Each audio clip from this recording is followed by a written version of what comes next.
Terus bagian dalamnya juga jangan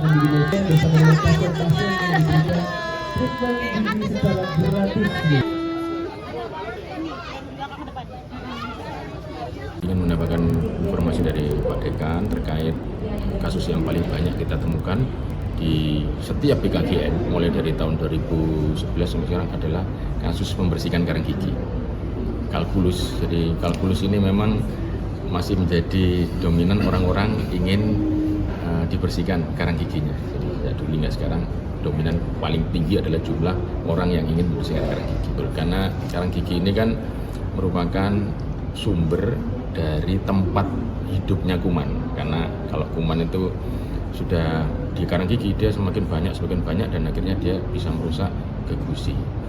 Maka ketika gusinya rusak, tadi saya sampaikan, gusi ini pintu gerbang kesehatan umum. Ya, ini nggak jadi saya. DPJ-nya siapa DPJ-nya?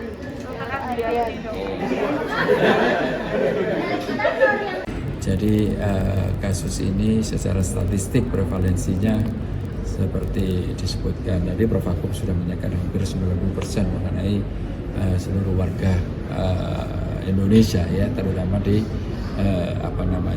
kelainan atau gingivitis ya. Walaupun levelnya bervariasi dari mulai yang ringan sampai yang sangat berat. Dimulai dari adanya satu gigi yang mudah berdarah tadi sampai terjadi pembengkakan, sampai terjadi suatu proses goyangnya gigi, itu merupakan sesuatu yang sering kita jumpai. Dan mungkin pada tahap awal seperti gingivitis, masyarakat lebih cenderung untuk tidak melakukan suatu proses antisipasi ya, artinya dianggap sesuatu yang biasa baru. Kalau sudah terjadi case sampai ke periodontitis atau terjadi satu kejadian-kejadian fatal, mereka baru sadar. Dan ini tentu tidak harus demikian. Makanya pada saat momentum ini kita sampaikan kepada masyarakat melalui edukasi ya, baik melalui satu konten atau apapun tentang pentingnya melakukan satu perawatan ini supaya untuk menurunkan derajat angka kesehatan gigi ya. Karena dunia ini juga sudah mencanangkan di 2030 ini harus bebas kelainan gigi termasuk karies dan sebagainya.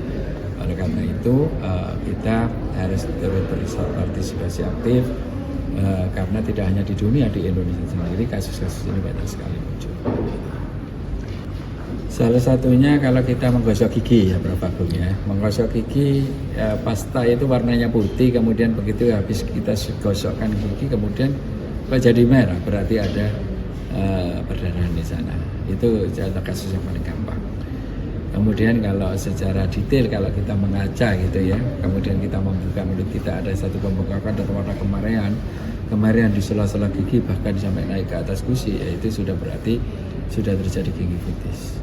Bagaimana kelanjutannya? Ya harus dibawa ke dokter gigi, karena setiap terjadinya suatu kasus gingivitis itu kan pasti ada faktor fokus infeksinya, fokus penyebabnya. Salah satunya ada plak karang gigi yang harus dibersihkan. Download Tribun X sekarang, menghadirkan lokal menjadi Indonesia.